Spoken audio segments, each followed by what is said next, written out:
Hello dear students, welcome to TPS online classes. Let we started exercise 8.2 and question number 6. Question number 6 taught to you between which two numbers in tens place on the number line does each of the given number line की आपको अगर number जो दिए गए हैं जैसे 0.06 दिया हुआ है 0.45 दिया हुआ है ये है वो किन किन नंबर्स के बीच में है। आपको ये कहा है कि ये जो नंबर्स है वो टेंस में होना चाहिए, मतलब आपको 0 पॉइंट और 0 बाद के नंबर बताने हैं। जैसे हम फर्स्ट नंबर हम देखते हैं, ट्राई करते हैं, ट्राई नहीं इट मीन्स करेंगे ही 0.06। ओके 0.06 है, पॉइंट अच्छे से देखें 0.06 है। क्या कहा है टेंथ, मतलब पॉइंट तो लगना ही चाहिए और पॉइंट के बाद में टेंस आता है, आपको पता है बताया था कि पॉइंट है और पॉइंट के बाद में आप अगर कोई नंबर लिखते हो तो वो आता है टेंस, मतलब पहले से वाली उसकी टेंस होती है, इसकी होती है वंस। ओके कोई नंबर है तो यहाँ होती है वंस और फिर होता है पॉइंट, फिर होता है टेंस। तो आप यहाँ देखोगे 0.06 जीरो से स्टार्ट हो रहा है, पॉइंट के बाद का नंबर देखना है आपको, कहाँ से स्टार्ट हो रहा है 0 से। तो ये हो गया 0 से स्टार्ट हो रहा है तो आप लिखेंगे 0.0 से स्टार्ट हो रहा है। 0 तो आपने लिखना ही है, पॉइंट से पहले 0 तो आएगा ही। 0 से स्टार्ट होकर कहाँ तक जा रहा है 0.6 तो 0.66 देखो किस किस के बीच में आता है 6, मतलब 0 से स्टार्ट हो रहा है और किस किस नंबर के बीच में ये नंबर है। तो देखो आपको नंबर लाइन इस तरह बनानी है, बनानी नहीं है, ये सिर्फ बताने के लिए 0 और 1।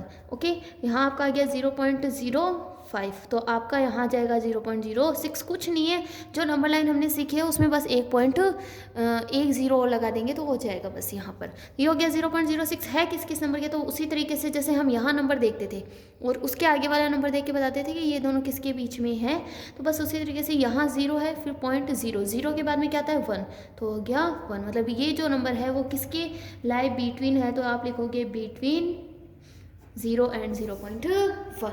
ओके नेक्स्ट बी देखो मैं करके बता रही हूँ 0.045 तो 0 पॉइंट कहाँ से स्टार्ट है 4 से स्टार्ट है। ओके किस किस के बीच में होगा तो 4 5, अगला नंबर नहीं देखना है, 4 के बाद में जस्ट क्या आता है 5, तो आप बताओगे 0 और 5, कुछ नहीं करना है। पॉइंट के बाद का जो नंबर है ना उसमें 1 ऐड करोगे ना, वही अगले मतलब इन दोनों वही ये वाला जो नंबर है उनके बीच में आएगा। जैसे यहाँ 4 था, 4 के बाद में क्या आता है 5, तो 0.5 हो गया, तो 0.4 और 0.5 के बीच में ये नंबर होगा। इस तरह से आपको बताना है। तो between the number between 0.4 and 0.5। C is है 0.19, तो आप क्या करोगे 0.1, तो आपको पता चल गया 1, तो 1 से 0.1 और किस किस के बीच में 0.1 के बाद में क्या आता है 0.2, तो 0.2 और 0.1 के बीच में आएगा।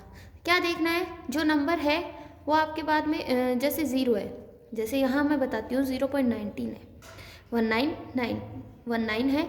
आपको पॉइंट का बाद वाला नंबर देखना है टेंस देखना है, क्या है 1 के बाद क्या आता है 2, तो 0.2 और 0.1 के बीच में हो जाएगा। आ गया समझ में, कुछ नहीं करना है। पॉइंट के बाद में जो नंबर है उसको देखोगे, उसके बाद वाला जो नंबर आता है उन्हीं के बीच में आपका नंबर होगा।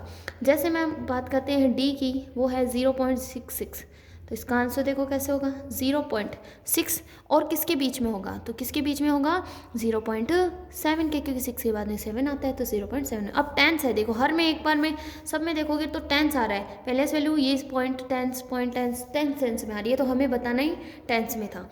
जैसे ई की अगर हम बात करें तो 0.92 है, आंसर देखेंगे तो 0.99 से स्टार्ट हो रहा है, अगला नंबर क्या आएगा 0.10, तो देखो 10 आ रहा है तो ये 1 हो गया और ये 100 हो गया, तो ये नहीं होगा 0.9 और ये हो जाएगा 1.0। क्यों, क्योंकि हंड्रेड्स आ गया, 1 टेंस 100 में तो हमें जाना ही नहीं है ना, तो हो जाएगा 1.0। आप इसमें नंबर में लगा दोगे तो ये टेंस में आ जाएगा।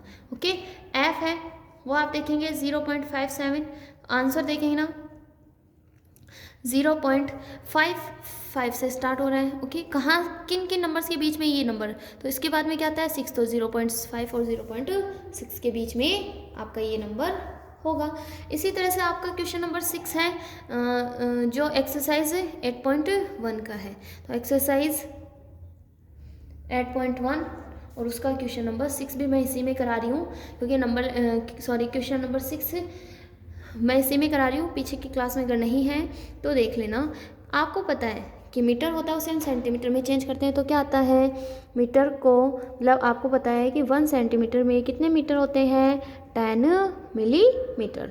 ओके, आपको ए आपको दिया हुआ है 2 मिलीमीटर, मतलब आपको मिलीमीटर में दिया हुआ हो और सेंटीमीटर में चेंज करना है। 1 सेंटीमीटर इज इक्वल होता है 10 मिलीमीटर। अगर आपको मिलीमीटर में दे रखा है तो 1 मिलीमीटर इज इक्वल होता है 1/10 सेंटीमीटर। जो आपको मिलीमीटर में दिया हुआ है उससे 10 से डिवाइड करना है और कुछ भी नहीं करना है। तो इसे 10 से डिवाइड करते हैं तो मिलीमीटर को सेंटीमीटर में चेंज करना है, तो 2 मिलीमीटर चेंज करना है आपको सेंटीमीटर में। तो बस 2/10 इज इक्वल 2/10 कर देंगे, क्योंकि आप मैंने क्या कहा है मिलीमीटर में अगर कुछ भी दिया है तो उसे सेंटीमीटर में कैसे चेंज करेंगे, 2 से डिवाइड करके तो हो जाएगा 0.2 सेंटीमीटर। क्या आएगा 0.2 सेंटीमीटर, क्योंकि अपॉन में क्या है 10 है, 10 1 डिजिट के लिए होता है तो हो जाएगा 0.2 सेंटीमीटर। इसी तरह से आपका सी मैं करके बता रही हूँ एक सी, उसके बाद में डी देखना। सी देखेंगे आप, सी है वो देखेंगे। सी आपको दिया हुआ है 116, ठीक है 116 मिलीमीटर, और आपको चेंज करना है इसे सेंटीमीटर में। तो सेंटीमीटर में कैसे चेंज करेंगे, मिलीमीटर को सेंटीमीटर में चेंज कैसे, 10 से डिवाइड कर दो। 116 को 10 से डिवाइड करेंगे तो आ जाएगा 11.6 सेंटीमीटर। ओके, डी आपको दिया हुआ है इस तरह से, डी आपको दिया हुआ है 4 सेंटीमीटर और 2 मिलीमीटर। इस तरह से आपको दिया हुआ है 4 सेंटीमीटर 2 मिलीमीटर। तो देखो 4 सेंटीमीटर और 2 मिलीमीटर तो कुछ नहीं करना है, ये सेंटीमीटर में चेंज है, इससे सेंटीमीटर में चेंज है, तो इसे ऐसा का ऐसा राइट कर दो, ठीक है। 2 मिलीमीटर को चेंज करो, तो मिलीमीटर को चेंज किया था अभी सेंटीमीटर में यहाँ पर, तो क्या आया 0.2 सेंटीमीटर। अब क्या करना है, इन दोनों को ऐड करना है। तो देखो मैंने बहुत बार बताया कि जो नॉर्मल नंबर होता है उसके बाद में पॉइंट लगा के आप कितने भी ज़ीरो राइट कर सकते हो। 0.2 हो गया तो हो गया 4.2, तो हो गया 4.2 सेंटीमीटर। ओके, इसी तरह से आपको सारे क्वेश्चंस करने हैं। आप इन्हें सॉल्व करना नहीं आएंगे तो पूछना। Okay, thank you, have a nice day.